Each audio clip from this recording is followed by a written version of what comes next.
Yo, what is up there, guys? I'm the Wiz back at it again for another video with some interesting Kingdom Hearts 3 news information right here, right now. So let's get right to it. So this topic is mainly going to be discussing the difficulty and why it's so easy for Kingdom Hearts 3. So thanks to Game Informer and their interview with Tayasu, this is what Tayasu had to say. There was a lot of feedback that said that the standard and beginner were pretty easy. I guess we sort of aimed for that though. For us, we wanted it to widen our audience, so that was the whole point of that. But we did get a lot of response saying from fans how they wanted more difficult modes, so we gave them critical mode. I sort of expected that people might think that it was too easy, but we were targeting an audience. My kids, for example, who have never played Kingdom Hearts before. Alright, okay, that's pretty interesting, but let's go ahead and continue reading on. When asked about the boss difficulty, Tayasu went ahead and replied with, "We felt that it was enough. When you're playing the game, you don't want boss fights all of the time, right? I don't know about that, but we sort of paced it when we were doing the level design. We also really focused on changing the gameplay, going in our ship and going in the robots. As a gameplay designer, you don't want to have it too hard so people give up. It was a difficult balance to strike." And last but not least, Tayasu talks about the post-game stuff. So as for criticism about the lack of post-game content, especially optional bosses, Tayasu says he takes it all into consideration. "We really looked at what everyone is writing. We totally understand and respect that. I can't make any announcements just yet." He did, however, reiterate that the light post-game content wasn't because the team needed to cut things out. They just really wanted to focus on the new Disney worlds. Tayasu said his favorite world to work on as gameplay designer was Toy Story. "I love the concept of being small and becoming a toy and exploring a toy shop. There are all these gimmicks like hitting a canister of gas." Okay, so quite a bit of insightful news and information, so let's just kind of go ahead and talk about this for a little bit. Alright, so I understand what he's saying. The thing about Kingdom Hearts 3 compared to Kingdom Hearts in the past is that Kingdom Hearts 3 is kind of like, you know, it's different in the sense that it's been really pushed out there. The support and marketing, especially from Disney, is really getting the name out there. Kingdom Hearts, of course, is a popular series, but the problem with the series is like, it's either you're in the loop about it or you're not. A lot of people only played Kingdom Hearts 1 and 2. Even though Square Enix repackaged the game like 4 times, there are still people who have refused to just like accept it and have only played Kingdom Hearts 1 and 2. And you know, that was a long time ago. So I can understand why they say like, hey, they don't want to make it too intimidating for people that are just jumping into it. And you got to understand that Kingdom Hearts, again, is a Disney game created by Square Enix. And you know, Disney's for everybody, especially little kids. You know how hard it is for kids these days to find games? I mean, it's mainly just shooting, sports, and then like, you know, there's the Lego games and this and that.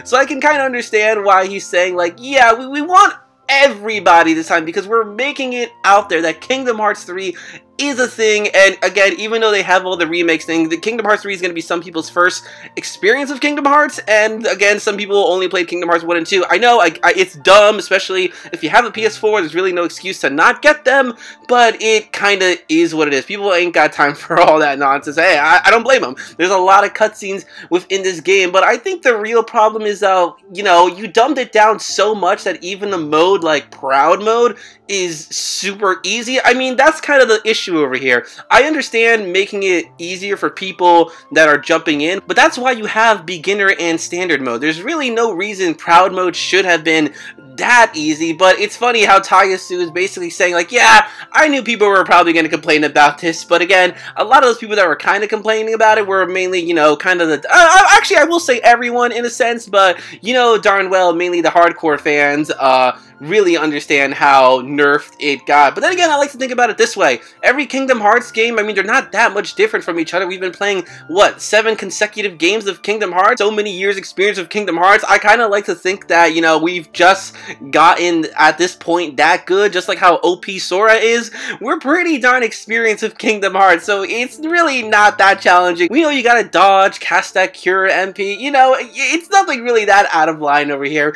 But, you know, that's what Tayasu Taiyasu feels, I guess, as an industry-wise, like he said before. He doesn't want to make it too hard that people are going to give up, but that's kind of like the challenge, and again, that's why modes like Proud Mode and Critical Mode are there for. People want to get spanked for some reason. People want that challenge. They want to force themselves to go ahead and grind and wait patiently to go ahead and attack at the right moment. So, interesting stuff from Taiyasu. And again, when it comes to the post-game stuff, I find it funny when he says like, well, there are no cuts, nothing like that, which is what a lot of people thought it would be, but nah, they were just really focused on the Disney worlds, and you can tell this game was heavily focused on the Disney worlds. The Disney worlds got the royal treatment, as the original worlds basically got nerfed to heck. Oh my god, yeah, this is pretty brutal, but again, like, hey, Kingdom Hearts 3 was actually getting out there, unlike all the other games, Disney backing it up. You know, Disney is a family entertainment, and, you know, you'd want a game that almost anybody can be able to go ahead and access and play,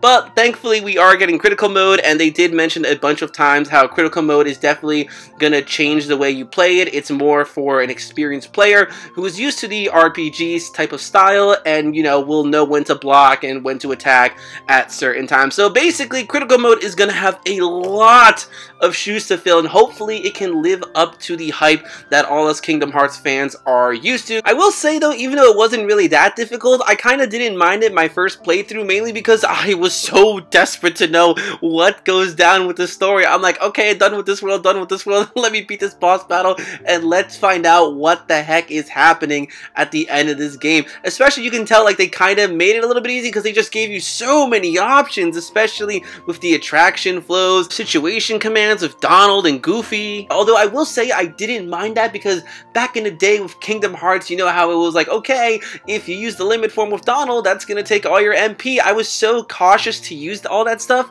that I never really got to enjoy it. So I really didn't mind having all those situation commands stack on top of each other, because let me tell you right now, if it did the whole thing where it's like, oh, the Donald meteor takes up all your MP, I would not have used half the moves that were available. So again, I didn't really mind it. It's, you know, personal choice, but the way that they had this mindset, it kind of explains why we had all those situation commands, why we had those attraction flows, to go ahead and get rid of those big crowds in case it ends up being too tough for people. A perfect example would be the Aqua boss fight in the Realm of Darkness when the pirate ship thing appeared. Like, oh my god, that should not have been there. Yo, anybody that used that, well, I mean, I'm guilty of using that because I just thought it was freaking hilarious that that thing actually showed up at that time. But that was one of the things, like, you know, about the old Kingdom Hearts games, that it made you more strategic in when to use moves and all that stuff. But me personally, just give me everything. I just want to finish this with style and flash. You